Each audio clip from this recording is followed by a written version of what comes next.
Kia ora, hello, Paul Brennan. Bring our birds home on Friday, the 9th of February. Big day in aviation history today. This day back in 1969, the prototype 747 flew for the first time from Painfield, Everett, near Seattle, Washington State. Jack Waddell, Brian Weigel, and Lou Wallach, the crew, they took RA001, the prototype, for its first flight and had to cut it short because of a flat problem. But anyway, history was created on this day back in 1969. Over 1,500 747s made since then to now, still in production, mainly as a freighter now. Of course, the Dash 8 is the current version. And records held by the 747, over 3.8 billion passengers carried in all that time. The record for the single largest passenger load on a flight is held by an El Al 747 out of Addis Ababa, Ethiopia in the early 90s. 1,088 passengers and 2 babies born on board, I was reading. And remember, there was that big evacuation out of Darwin in the early 70s after Cyclone Tracy on a Qantas 74. I think about 900 people on board for that one. And 600 still in service. So this day, back in 69, first flight of the 747, an icon of the 20th century. Where would the world be without that aircraft? And Joe Sutter, the late Joe Sutter, the father of the 747. If you want a good read, his biography is recommended. So the footage you're seeing on the screen next to me is of the 737, and in this case it's our old friend NQC. Can you believe it? NQC lives again. Thank you to YQB Spotters for this footage, and thank you to Matt for advising us that NQC has been sold. It's registered in Canada as CGTVO.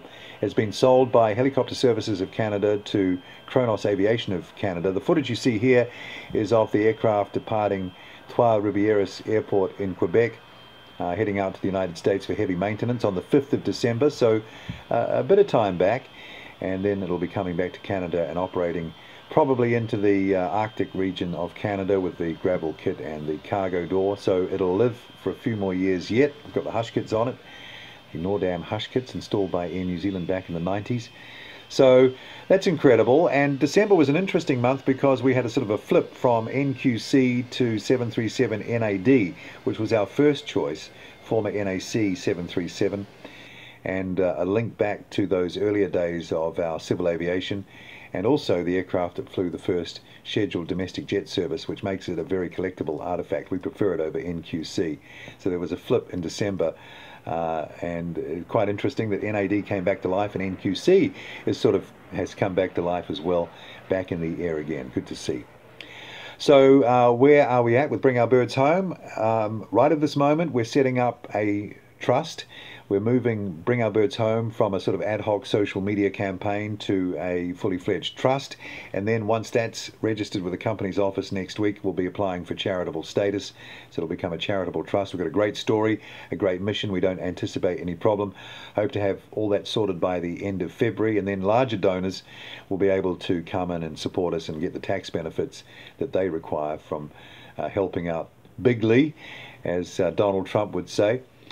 So we're looking forward to having that done, and very shortly also we'll have quotes from our transportation provider, potential provider, on shipping the 737 from North Carolina and the DC-8 from Manaus.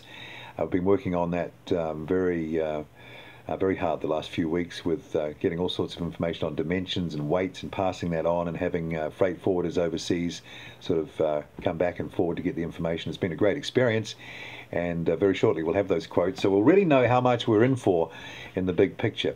The trust will be a partnership between Bring Our Birds Home founders and the Transport and Toy Museum down in Wanaka, where we hope to eventually display those artifacts. So that's proceeding at the moment. We're still waiting to hear from Infraero about the court in Manaus ticking off permission for them to sell this airframe to us direct, and avoiding any of the public requirements of auctions and bidding, etc., that government companies usually have to go through disposing of assets. They've tried that before, it failed. They don't want to go there again, we know that for sure. So we're just waiting to hear about that. We don't anticipate any real issues from that. And we are negotiating with the owners of the NAD airframe in North Carolina. We're sort of building that relationship, and that's going well as well. So keep watching the space, keep the faith, have patience. and we'll get through the issues one by one. We'll deal with the issues, and eventually we'll get to the end goal of having these airframes recovered and back in New Zealand. Hope to be meeting also with Mario, the Cuban ambassador to New Zealand, very shortly. He's back in the country now after being in Havana for the last month, and he was going to be following up people in Cuba to help us with our mission on the DC-10, the last remaining Air New Zealand original DC-10 NZS. Derelict at Havana, so I'll have some information about that shortly as well. Thank you so much for supporting us. The Give a Little page is still open at givealittle.co.nz/cause/bring our birds home. It helps us with the day-to-day expenses, and as I say, shortly around the end of the month we hope to announce that we are now a charitable trust, and that will take donations and help and giving to a new level, hopefully. And as soon as I get the information about shipping, what we will be able to tell you, I'll tell you about, and that will probably be in our next update. Thanks for supporting Bring Our Birds Home. Whakahokia mai o tātou manu ki te kāinga. Back with another update soon.